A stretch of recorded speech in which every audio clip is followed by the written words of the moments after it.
What if everything you knew about your family was a lie? Madison Carter was cast out by the very people who should have protected her. Years later, when a single phone call drags her back into the world that betrayed her, she uncovers secrets buried deeper than blood, lies, inheritance, a truth too dangerous to ignore. As she peels back each layer, Madison must decide: expose the past and destroy what's left, or walk away forever. This is a story of betrayal, buried identities, and one woman's fight to reclaim the life that was stolen from her. A luxury car was never going to buy love, but I had to learn that the hard way. The sky over Boston was low and gray that Saturday, matching the quiet storm that had been brewing in my chest for 32 years. I parked a few houses down from the Carter estate, the same sprawling Georgian mansion I used to call home, and cut the engine. The Mercedes S-Class I'd just purchased. A gift. A gamble. A last-ditch attempt at something resembling a connection. Glinted in the driveway like a polished lie. Sat there for a moment, fingers clenched around the steering wheel, trying to remember the last time my father had looked at me with anything resembling pride. Nothing came, just a collage of B-plus grades dismissed with a frown, science trophies ignored in favor of Grant's football stats, college graduation photos left off the family mantle. I was always, almost, never enough. But maybe today would be different. The box containing the car key rested in my lap, wrapped in matte navy with a silver ribbon. It had taken me 3 weekends to find the perfect dress, fitted but not flashy, designer but understated. My mother had once mentioned that my father respected that label. Gold earrings, low heels, just enough femininity to be palatable, just enough success to be unthreatening. I approached the house with the same apprehension I'd carried since childhood, each step a return to a place that had never truly welcomed me. The door opened before I rang the bell. Of course. Richard Carter didn't wait for anyone, not even his middle child. "You're early," he said, glancing at his watch like I'd missed a scheduled board meeting. "I know," I replied, forcing a smile. "I wanted to give you your Father's Day gift privately." He raised a skeptical brow but opened the box without comment. The moment he saw the logo, his expression flickered. Something close to surprise, maybe even pleasure, but it vanished as quickly as it came. "Is this some kind of joke?" "It's real," I said, gesturing toward the curb where the black Mercedes waited like a loyal dog.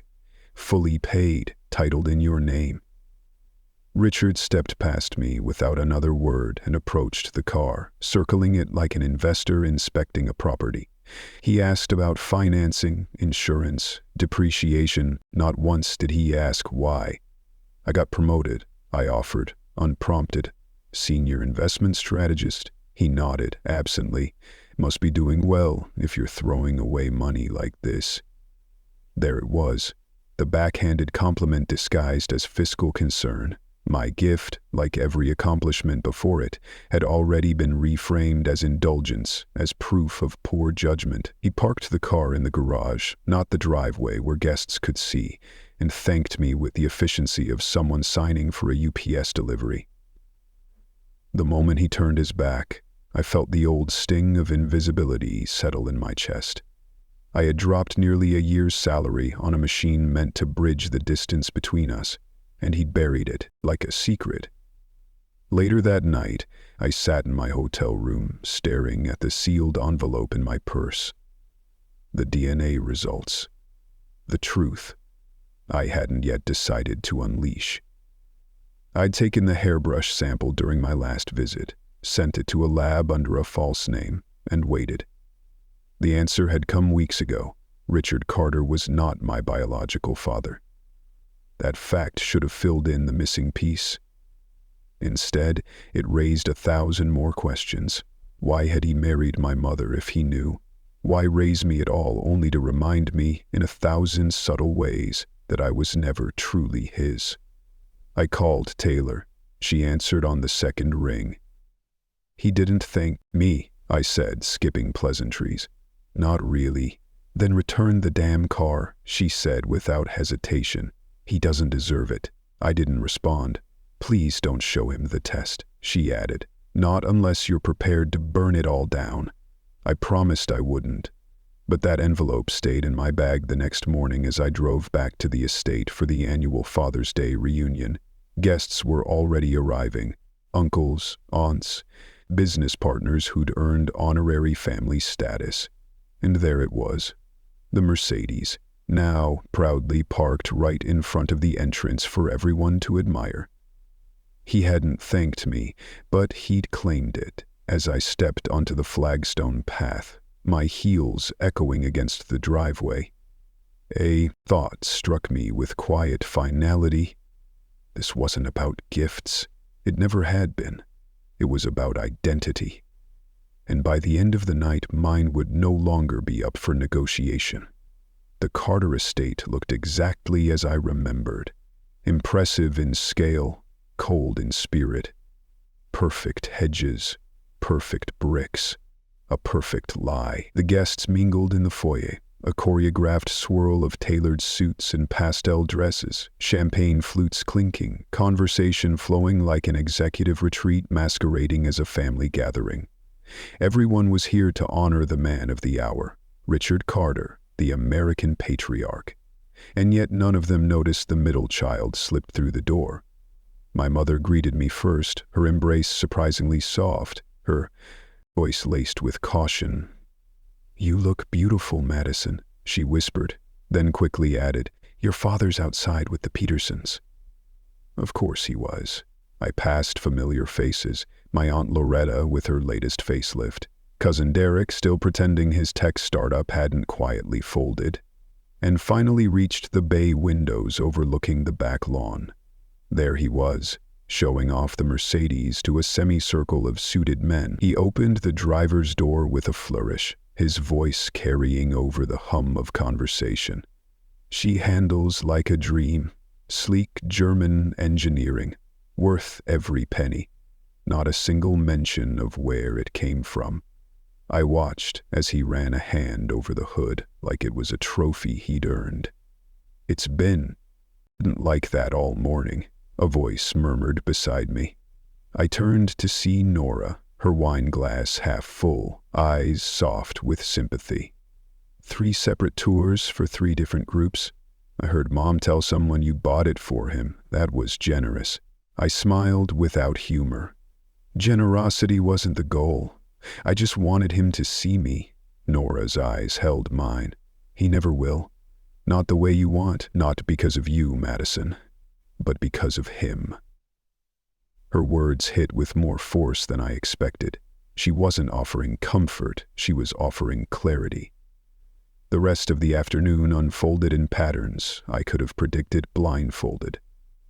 Grant arrived with his wife Rebecca and their 2 photogenic children, receiving the kind of enthusiastic greeting I hadn't experienced since kindergarten. My father clapped him on the back, called him the future of the Carter legacy, and when Grant joked about the new car, Richard smiled and said, "Sometimes you have to treat yourself, son." Treat yourself? I hadn't even been footnoted in that story. Dinner was announced with the usual fanfare. Formal seating around the long mahogany table in the dining room, name cards in calligraphy, centerpieces of white peonies and navy candles. I was seated halfway down, between Cousin Rebecca's husband, whose name I didn't recall, and a junior associate from my father's firm. When my father stood to give his annual toast, the room fell silent with the practiced reverence of a boardroom awaiting the CEO's quarterly report. "I look around this table," he began, "and I see legacy, I see commitment, I see strength." He raised his glass in Grant's direction.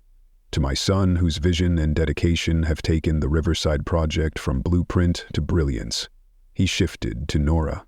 "And to my youngest, who balances family and civic leadership with grace. Your work with the Children's Hospital speaks volumes about the Carter name." He didn't look at me once. My smile remained frozen. My hand curled loosely around the stem of my glass. I waited, out of habit, for my name to be spoken. But when the toast ended and glasses clinked, I knew this was the message. I wasn't just omitted, I was erased.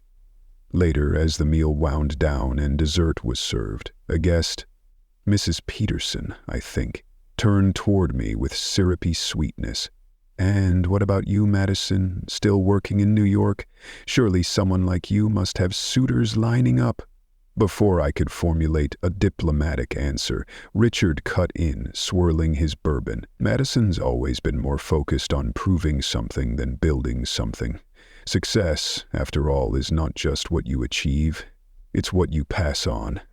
The comment dropped like ice into the center of the table. Even the ambient clatter of forks against china seemed to pause.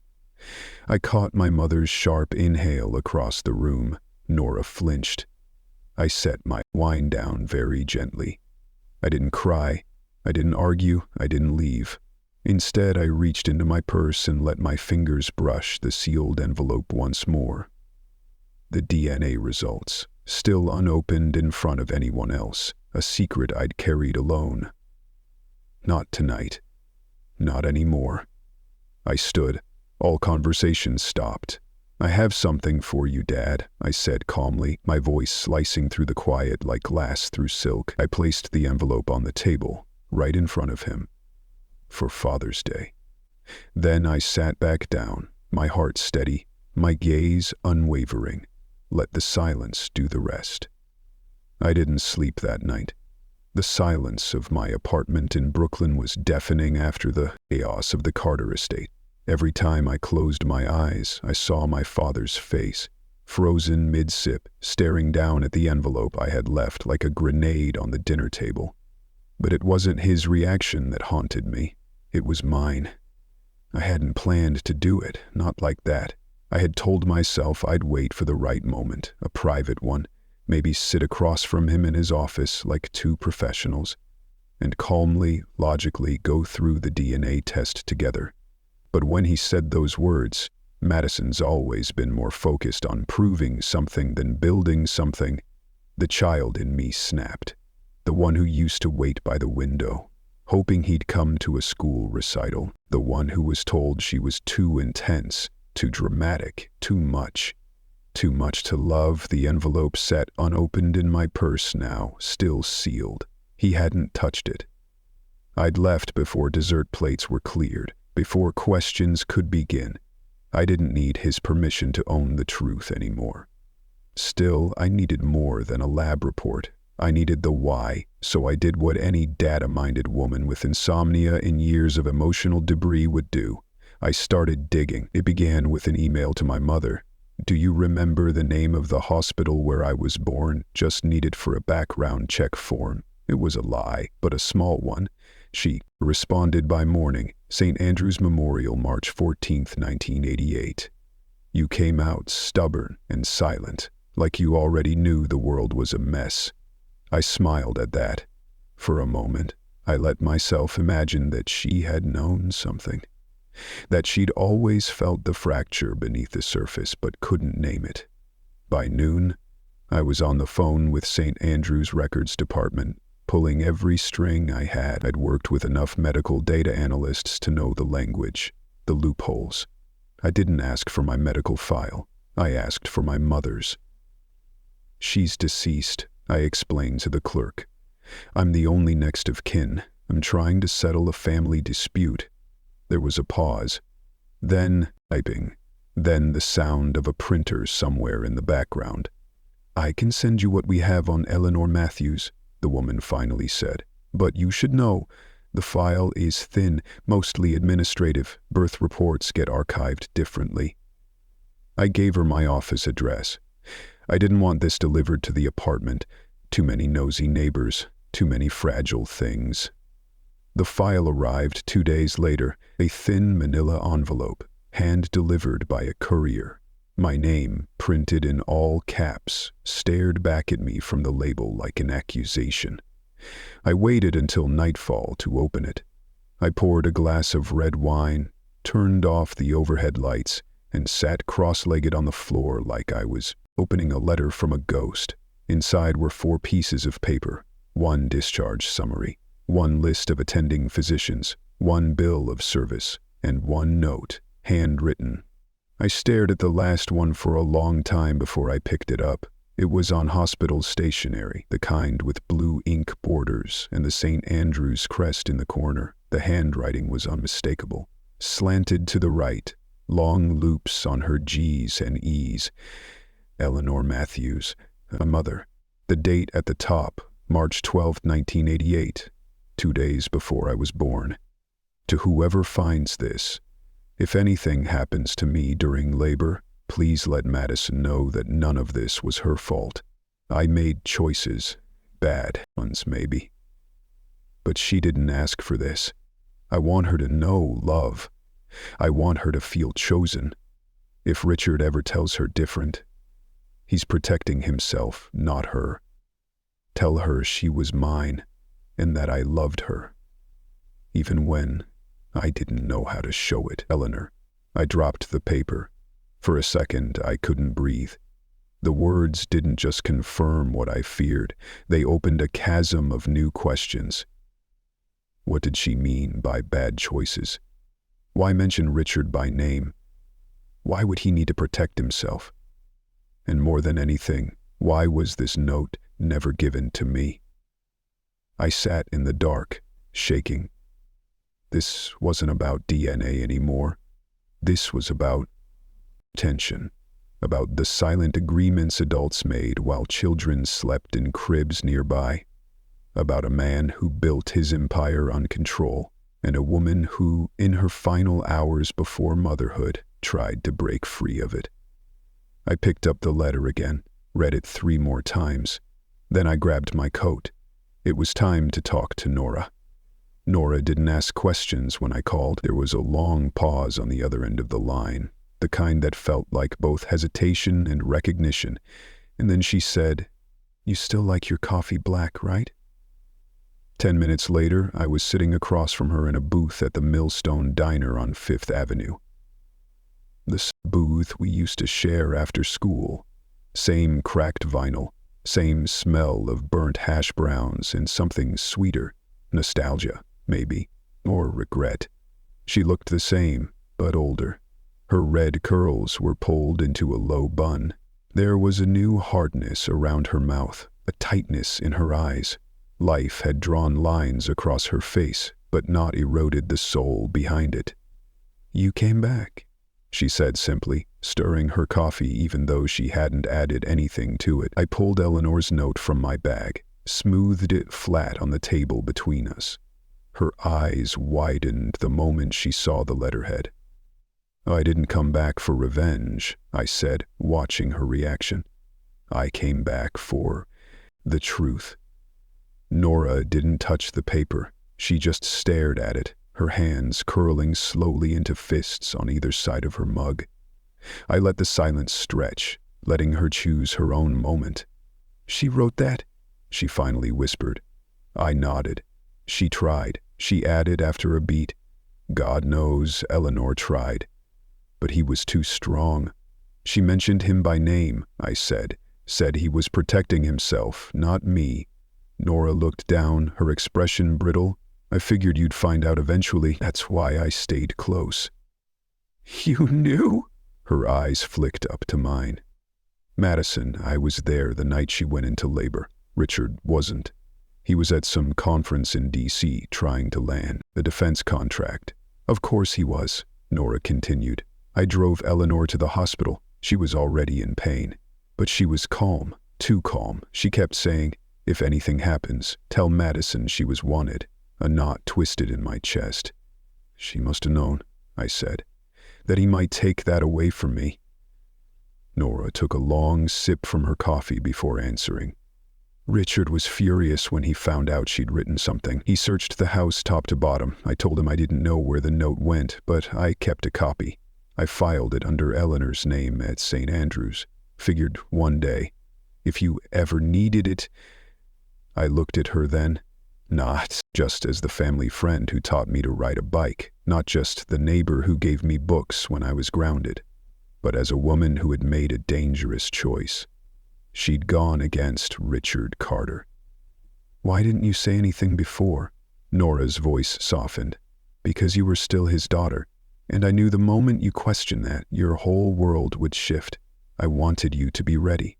I didn't know whether to thank her or scream. Instead, I asked, was he my father? She blinked. He raised you? That's not what I asked. Nora hesitated. Then, softly, no. Biologically, no. The words hit me like a slap. Even after the lab test. Even after Eleanor's note, a part of me still hoped she'd say yes, that it had all been a misunderstanding, a mistake in the records, a cruel joke. Do you know who is? She didn't answer immediately. Instead, she reached into her coat pocket and pulled out a name, a small slip of yellowed paper. I stared at it. Written in Eleanor's handwriting again, David Lennox. My brain scrambled to place the name. I couldn't. Who? He was a friend, Nora said, her voice suddenly weary from before Richard. A quiet man, smart, kind. Eleanor, she loved him, but he wasn't powerful enough. Not in Richard's world. Where is he now? No idea. He left town around the time you were born. Maybe paid to leave. Maybe just smart enough to go on his own. I folded the slip and tucked it into my bag beside the letter. I had names now, and questions, and just enough fire left to chase both. As we stood up to leave, Nora touched my arm. Be careful, Maddie. You're not just digging up secrets. You're threatening a legacy, and Richard doesn't let go of control. He extinguishes anything that challenges it. I gave her a sad smile. Then he picked the wrong child to lie to. Outside, the sky had begun to turn the color of bruised steel, the kind of dusk that promises storms. I welcomed it. The last time I walked through the front gates of the Carter estate, I was 19, dragging a duffel bag and a broken heart behind me. No one stopped me then. No one begged me to stay. Now, I returned in silence, cloaked in years of absence and a truth sharp enough to cut stone. The house hadn't changed. Red brick, manicured hedges, a porch too pristine to feel lived in. But I had. I wasn't the girl who begged for acknowledgement at the dinner table or who flinched at her father's measured silences. I came back with a letter from the dead and a name I hadn't dared to speak aloud.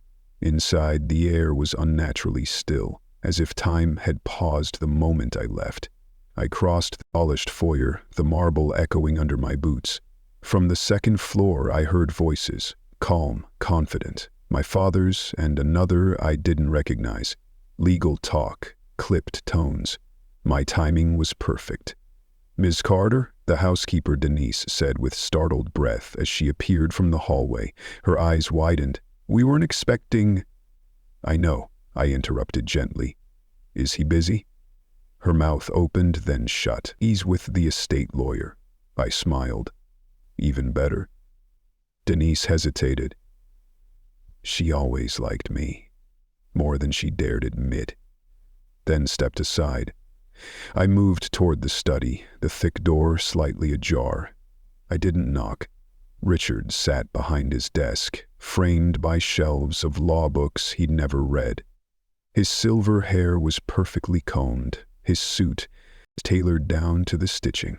Beside him stood a lean man in a charcoal gray suit, mid-30s, expression blank, probably fresh from Harvard and drunk on client privilege. They both turned as I entered. The lawyer blinked. Richard didn't. You've returned, he said flatly. Not surprise, not warmth, just a statement of fact. Briefly, I replied, stepping in fully. I heard there were revisions to the family estate. A flicker crossed the lawyer's face. Richard leaned back in his chair, fingers steepled. This is a private meeting. And this is my family, I said evenly. I assume I'm still part of it. Richard's eyes narrowed, but his voice stayed calm. You chose to remove yourself from this household. You forced me out. The tension cracked like frost beneath footsteps. The lawyer shifted uneasily. Perhaps I should stay, I said. "I think you'll want to hear this." I reached into my coat and placed Eleanor's letter on the desk. Richard stared at the envelope as if it were radioactive. "Where did you get that?" "It was never truly gone," he said. "Turns out the truth has a tendency to survive when someone cares enough to keep it alive." He didn't touch the envelope, didn't look at the lawyer, just stared at me, calculating. "You're chasing ghosts?" "No," I said, my voice rising slightly. "I'm chasing answers, and I won't be gaslit anymore. I know I'm not your biological daughter. I know about David Lennox." That name landed like a thunderclap. For a moment, even Richard's breathing stopped. The lawyer frowned. "Who is?" "Not relevant," Richard snapped, standing. His tones snapped steel into the air. "Madison, you're walking a dangerous line." "No," I said, stepping forward. "You are. You lied to me for over 2 decades. You let me believe I was unwanted, broken. Eleanor tried to tell the truth and you buried it, but the dead don't stay silent forever." His lips curled slightly. "Do you think some letter, some half-truth scribbled in grief will change the facts? I raised you. I gave you my name, my house, my protection. You gave me nothing I didn't pay for in silence." The look from me to Richard, confused. "Perhaps we should reschedule." "No need," I said coldly. "I'll see myself out, but I'd advise you to read that letter before drafting any new version of the will, because the truth, it's no longer a secret, and I'm not going anywhere." I turned on my heel, my pulse hammering in my ears. Behind me, Richard's voice, low and dangerous. "If you think this changes anything, you're still a child." I paused at the door, just long enough to reply. "And if you think your empire is too solid to crack, you've forgotten the first rule of legacies. They rot from within." I left without slamming the door. Let him sit in the echo of that silence. Let him stew. The battle had begun, and I had just drawn first blood. I sat alone in a booth at Lena's Diner, a weathered place on the edge of town that still smelled faintly of burnt coffee and bacon grease. Outside, dusk painted the sky in muted pinks and bruised purples. I ran my fingers over the envelope again and again, the edges soft now from wear. Eleanor's letter. My mother's voice, sealed and silenced for so long, was finally beginning to speak. I'd read it a dozen times since I found it tucked into her old journal, folded beneath a dried daffodil. But the words still cut, still burned their way through the years of confusion. If Madison ever finds this, I want her to know that she was never unwanted. She was never a mistake. She was mine, wholly and proudly, no matter what Richard claimed. David didn't abandon her. He was forced to disappear. I kept the truth, to protect her, and I failed. I failed her in more ways than I can ever atone for. I didn't cry. I'd spent too many years doing that behind closed doors, in bathrooms with the sink running, in dorm rooms when no one was looking. Now it just felt like confirmation. The ache I'd carried my whole life wasn't imagined. It was real. It had a name. "Refill?" a voice asked, and I looked up to see a woman in her 60s, wearing a faded pink apron and a warm, tired smile. I nodded. "Please." As she poured the coffee, she squinted at the letter. "Old paper. Must mean something." I smiled faintly. "Yeah, it does." She gave me a look that said she understood more than she let on, then disappeared toward the kitchen. The bell above the door chimed, and I instinctively turned my head. A man in a dark coat entered, his eyes scanning the room until they landed on me. He moved toward me without hesitation. It was Benjamin Hart, my mother's former attorney, or more accurately, the man who had quietly helped Eleanor set up a separate trust fund in Madison's name 2 decades ago. I found him only after digging through old emails and tracing a P.O. box in Philadelphia. And now, finally, here he was. He sat down across from me, placing a worn briefcase on the table. "I didn't think you'd actually come," I said. He shrugged, his voice calm and low. "I owed your mother more than I ever repaid. She told me if anything happened to her, you'd come eventually." I stared at him. "You knew about David Lennox?" Benjamin's gaze didn't waver. "I did. She told me in confidence. I begged her to fight it. Richard's manipulation, the falsified paternity test, the threats, but Eleanor, she was terrified. For herself and for you." I swallowed, my throat dry. There was another will, wasn't there? He nodded slowly, reaching into the briefcase. "There was. This copy was signed 6 months before she died. She wanted it kept quiet until you were ready to hear it." He slid a folder across the table. I opened it, scanning the lines. My name, my mother's handwriting, a trust, a piece of the estate that had supposedly vanished in Richard's latest revision. This changed everything.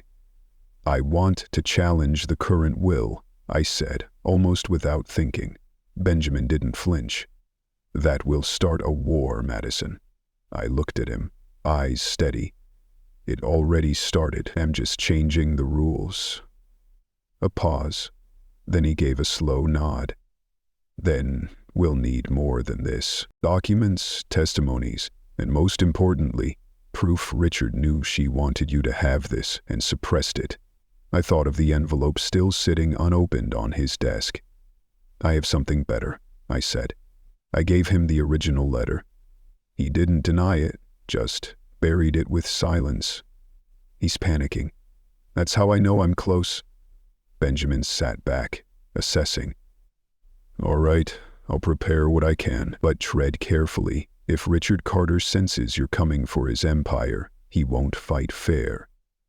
"I'm counting on it," I said. I left the diner that night, not as the girl scraping answers from the past, but as the woman preparing her first legal strike. For the first time in years, I had more than pain. I had power. And I wasn't done. Not yet. The knock on the heavy oak door of the Carter estate was not loud, but it was deliberate. I stood there, coat wrapped tight around me, a folder tucked beneath my arm like a weapon. The cold wind off Lake Michigan cut through the air, but it wasn't what made me shiver. It was the silence of the house behind the door. For years, that silence meant I didn't belong. Now, it meant they weren't ready. Elaine opened it, dressed like she'd just stepped out of a country club brunch. Cashmere sweater, pearls, the kind of lipstick that didn't smudge even under a lie. Her eyes narrowed just slightly when she saw me. "Madison," she said, as if my name tasted sour. "I have some things to return," I said, lifting the folder slightly. "And questions." She hesitated, then stepped aside. "Your father isn't here?" "That's fine," I said, walking past her. "I didn't come for him." The house hadn't changed. Same rugs, same art, same faint smell of expensive candles masking something rotting underneath. I walked into the sitting room like I owned it, because once, long ago, I remembered tracing my fingers over the leather armrests as a child, always afraid I'd smudge something. Elaine followed me in. "What do you want, Madison?" I turned to her slowly, pulling out the letter from the folder. "The copy, not the original. I want you to tell me why my mother's voice was silenced. Why Richard buried this letter. Why you watched him do it." Her lips pressed together in a thin line. "You have no idea the pressure your mother was under. She wasn't well." "That's convenient," I said coldly. But she was clear. She wanted me to know the truth. About David. About the trust. About the family that tried to erase me. "You're being dramatic." "No," I said, voice low. "I'm being exact." A tense silence stretched between us. Elaine looked at me as if weighing whether I was worth the energy. Then she turned her back to me and walked to the window, staring out at the leafless trees. "She begged Richard not to tell you. She thought she was protecting you. She was protecting herself," I snapped. From him? From you? From the shame of loving the wrong man? Elaine turned sharply. You think this is about love? It's about survival. This family, this name carries weight. You don't get to just show up with half-truths and tear it down because you feel betrayed. It's not a feeling, it's fact. I dropped the next document on the table. The will. Her eyes flicked to it, then froze. You should read it, I said, before your lawyer does. Her fingers trembled slightly as she picked it up, and in that moment, I saw it. Not fear, not regret, but calculation. Elaine was already adjusting, already plotting the next move. This will wouldn't hold up, she murmured. It's unsigned, unwitnessed. It's witnessed, I replied. Benjamin Hart has the original, signed, sealed, and dated 6 months before Eleanor died. It supersedes everything. You don't want to do this, she said, voice low. I leaned in, eyes locked on hers. I didn't want to grow up thinking my mother didn't love me. I didn't want to think I was a mistake. But you let me believe it. You made sure of it. She turned away again, breathing shallow. I'm not here to steal anything, I said, softer now. I'm here to restore what should have never been taken, starting with the truth. Upstairs, a door creaked. I looked up just in time to see someone move across the landing. Elaine stiffened. He's home. I smiled. Good. Because I wasn't finished. Not even close. The soft thud of Charles's footsteps echoed down the stairs. For a second, I stood still, unsure of what I wanted to feel. Rage, vindication, or that hollow ache that never quite left when it came to him. But as his tall frame turned the corner and our eyes locked for the first time in 12 years, I realized what I felt most. Calm. His face didn't betray surprise. No shock, no stutter in his movement. Just that same steely gaze he'd used for boardrooms and press briefings. Only this time, I wasn't a bystander in his curated world. I was the threat. Well, he said, his voice raspier than I remembered. You've returned? Nice to see you too, Charles, I replied, resisting the urge to call him Dad. That word had lost all meaning years ago. Elaine moved toward him, whispering something under her breath, but he held up a hand to silence her. His eyes never left mine. You've come for answers, he said flatly. I've come for truth, I replied, pulling the original letter from my coat pocket and placing it beside the revised will. And justice. He glanced at the papers without picking them up. So this is what Eleanor left behind. Old grievances. Half-truths written in grief. Don't diminish her, I snapped. Not after everything you did to her, to me. Charles walked to the liquor cabinet, as if needing the ritual to mask the weight of the moment. He poured 2 fingers of scotch, but didn't offer me any. Fine. I didn't need false civility. I made choices, he said, sipping slowly. Not all were clean, but they were necessary. For who? For you, for the firm, for Elaine? My voice rose. You destroyed her. You erased me. All to keep the Carters looking shiny and whole. He chuckled, cold and sharp. You think this family survived on kindness? It's always been about power, Madison. You wouldn't understand. I understand plenty now, I said. I understand you covered up the truth about David, that you forged parts of Mother's medical records to paint her unstable, that you let me believe I was unworthy of love, of belonging, just to keep your narrative intact. His glass clinked hard against the marble. You're digging up graves that were buried for a reason. Because the truth is inconvenient, I said. But it's mine to dig. Charles's mask cracked, just a sliver. I saw the flicker in his eyes, the hint of something unspoken. He turned to Elaine, who had gone pale. She's bluffing, Elaine said quietly. She doesn't have what she claims. Try me, I said, stepping closer, pulling a small USB drive from my coat. Mother kept a digital diary, audio entries. Dates, voices, details, including yours, Charles, including the night you told her if she didn't correct the narrative she'd never see me again. That did it. Elaine gasped. Charles' jaw clenched. You recorded me? He said, low and sharp. I didn't, I said. She did, because by the end, she didn't trust anyone, not even herself. Silence. Then, the faintest tremble in his hand. The great Charles Carter, shaken. I want my rightful share, I continued, not just of the estate, of the truth. You'll step aside. You'll release the foundation Eleanor intended in my name. Or we go public, and I mean everything. He looked at me for a long moment. Then, for the first time, he looked old. You're just like her, he whispered.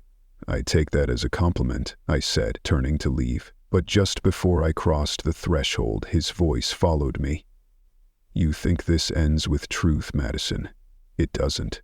Truth is just the first cut. I paused, hand on the doorframe. Then you better brace yourself, I said, without turning, because I'm just getting started, and I left him standing there, between his wife and his empire, watching it all begin to crack. It was the kind of overcast morning where the sky felt too low, too heavy, like it carried the same weight I had in my chest. The sprawling Carter estate, once a fortress of reputation and legacy, now stood quieter than I had ever seen it, a kind of stillness you only recognize when secrets are finally gasping for breath. I made my way across the back garden, past the marble fountain my mother hated. She always said it was vulgar, Charles's idea of grandeur. Beyond it, tucked beneath the towering oak trees, was the small mausoleum where she'd been laid to rest.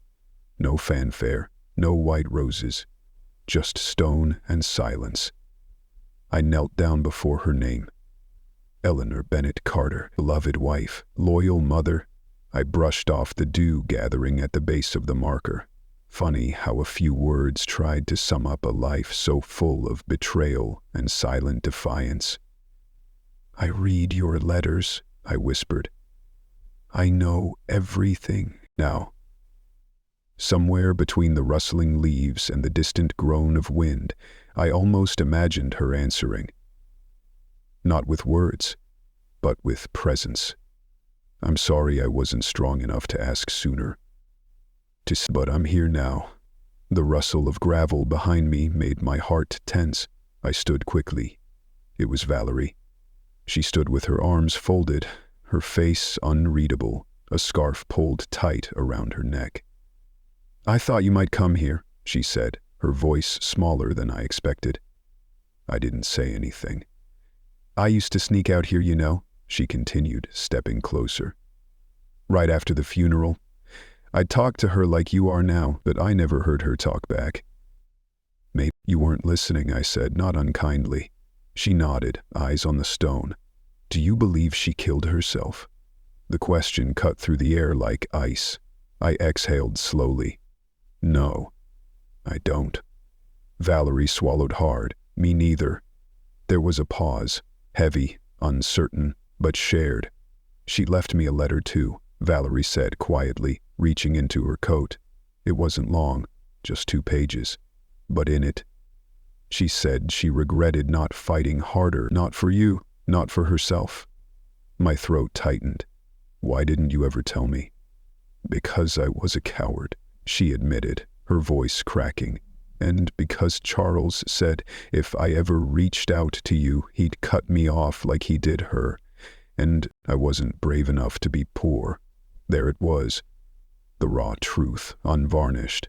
I couldn't hate her for it, but I couldn't absolve her either. I kept it, she added, handing me a folded paper. Maybe you should read it. I took it with a shaking hand. Then, from her other pocket, she pulled something else, a flash drive. This, too, you'll want to listen to what's on it. It's not easy, but you deserve to know. "What is it?" "Security footage," she said, "from the week Eleanor died. I wasn't supposed to have access, but I did, and I copied it. Then I buried the copy under the oak." I stared at her. "Why now?" "Because watching you confront. And yesterday," she looked down, "you're not the girl I used to mock. You're stronger than all of us, and I think she knew you would be." I slipped both items into my coat, my fingers cold despite the layers. "Thank you," I said, and for the first time in years, I meant it. Valerie turned to leave, but hesitated. "Be careful, Madison. If Charles realizes how much you know, I'm not afraid of him anymore," I said. "He should be afraid of me." She gave a sad, almost proud smile and walked away, her footsteps disappearing into the wind. I stood alone again at the grave, the letter and flash drive burning in my pocket, and whispered, "One last thing. I'll finish what you started, Mom. I swear it." I sat alone in the back of the guest house, blinds drawn, the silence almost reverent. The flash drive rested in my palm, small, weightless, but thrumming with the burden of truth. I inserted it into my laptop with a slow breath, letting the screen flicker to life. The folder had only one file, a time-stamped recording labeled Nov_12_2020_camera hall_East Wing. My heart pounded. That was the night before my mother died. I hit play. The camera showed a hallway, dimly lit, the familiar wallpaper a pale gold. At 2:16 IEM, a figure emerged. My mother. She moved slowly, one hand clutching the railing. She looked frail, almost ghostly in the black and white footage. Her robe dragging slightly, she paused outside a door. My old room. She stood there for a moment, as if contemplating knocking. Then the door opened from the inside. Charles. Even pixelated, I could read the tightness in his jaw, the irritation in his body language. They spoke silently to the camera, but it was tense. Eleanor gestured toward the hall. He stepped forward, blocking her. She took a step back. At 2:18 IEM, she turned to walk away, but Charles grabbed her wrist. I flinched. There was a scuffle, nothing dramatic, but enough. She pulled away, stumbled slightly, caught herself. He said something, sharp, final, then she disappeared down the hallway. I stared at the screen, the room pressing in, around me. It wasn't proof of murder, but it was proof of a fight, proof that he'd lied when he said she went to bed early, proof that she'd tried to confront him, about me, about everything, and he shut her down, maybe more. I reached for the second item, the letter from Valerie. Eleanor's handwriting was delicate, deliberate. I unfolded it slowly. "Madison, I don't know if you'll ever read this, but I hope you do. It wasn't brave for most of my life. I let others speak for me, act for me, decide for me, especially Charles. I convinced myself it was for the family, until I realized it was just fear. You were always different. You asked questions. You saw through things I chose not to see. That's why he hated you so much. He told me once that you'd ruin everything, that letting you go would restore order. I didn't stop him, and I will never forgive myself for that. But if you're reading this, then you're back. And if you're back, maybe something is finally right again. Fight for what's yours, Madison. You were never the problem. I was just too afraid to be the solution. Love, Mom." I sat there for a long time, tears blurring the ink. It wasn't absolution, but it was the first time I'd felt seen by her in years. She hadn't died unaware. She had known, and she had chosen to leave me a map through the wreckage. I looked up when I heard the knock. 3 sharp raps on the wooden frame. It was Noah. He stepped in without waiting for permission. His eyes scanned my face, then the open laptop, the letter in my hand. "You found something," he said softly. I nodded. He lied. She confronted him that night. And there's footage. This could be enough to reopen the case or at least blow a hole in his version of it. Noah walked over, eyes narrowing. You're going to use it? Not yet, I said. Not until I know exactly what I'm fighting. There's more. There always is. He reached into his coat and handed me a thin envelope. I went through my father's things. There was a lockbox with Charles's name on it. This was inside. I took it, unfolded the papers. DNA results. My breath caught. The father listed on Eleanor's records wasn't Charles. My real father was someone else. Someone named William Roth. The name lit a dim memory. A man who used to visit when I was a child, always in secret, always brief. I thought he was a colleague, a friend of the family. Turns out he was my biological father, and Charles had known all along. Noah looked at me, his voice careful. Do you want to find him? I stared at the paper, at the truth that had been hidden in blood and silence. I don't know, I said honestly. But I do know this changes everything. I looked back at the flash drive, the letter, the DNA results.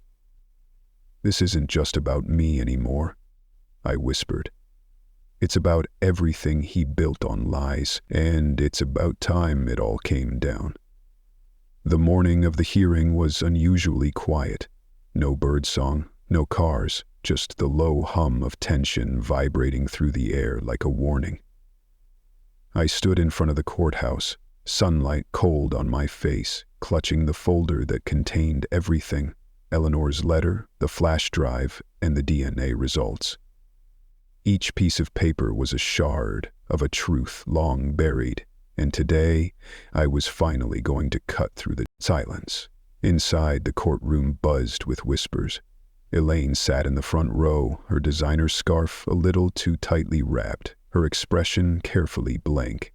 Marcus was beside her, arms crossed, jaw tight. He didn't look at me.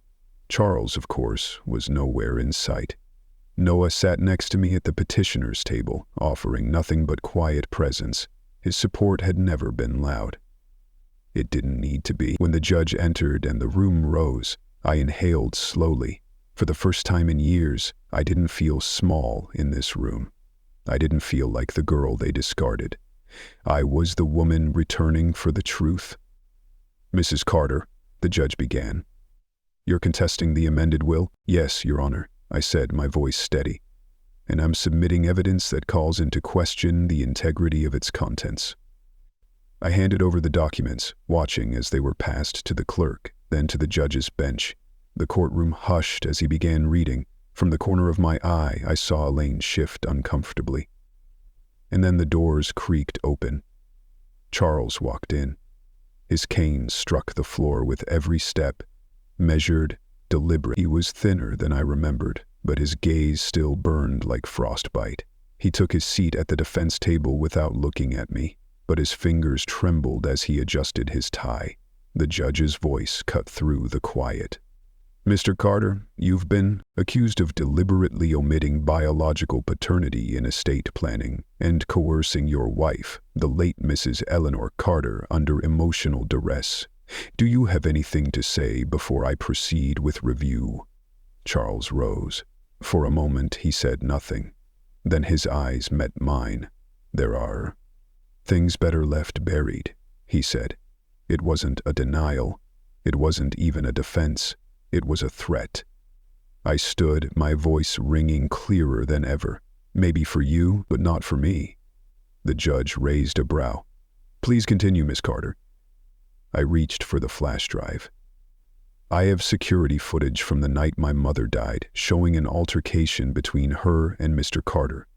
I believe this calls into question the timeline of events he previously testified to. There were gasps in the courtroom. Marcus's head snapped toward Charles. Elaine finally dropped the mask. You told us she was asleep, she hissed at him. Charles said nothing. The judge motioned to the clerk. Please submit this footage for review. As they worked, I glanced at Charles again, and for the first time, I saw something like fear behind his glassy stare. The silence wasn't protecting him anymore. It was choking him. And I wasn't done. The courtroom dimmed as the footage played. Grainy and slightly distorted, the timestamp flickered. 11:42 p.m., 3 nights before Eleanor Carter's death. The camera captured the hallway outside her bedroom. In the video, Eleanor emerged, clutching a small envelope, her face drawn, voice barely audible as she confronted Charles. "You told me she was better off not knowing, but I won't let you lie to her forever." Charles's figure moved into frame, looming. "You'll destroy everything this family built," he growled. "No," she said, voice trembling. "You already did." Then came the sound unmistakable. A shove. A muffled cry. The camera caught the moment Eleanor's body slumped to the floor, just beyond the frame, and then silence. No call for help, just Charles standing over her, unmoving. A beat passed in the courtroom, then another.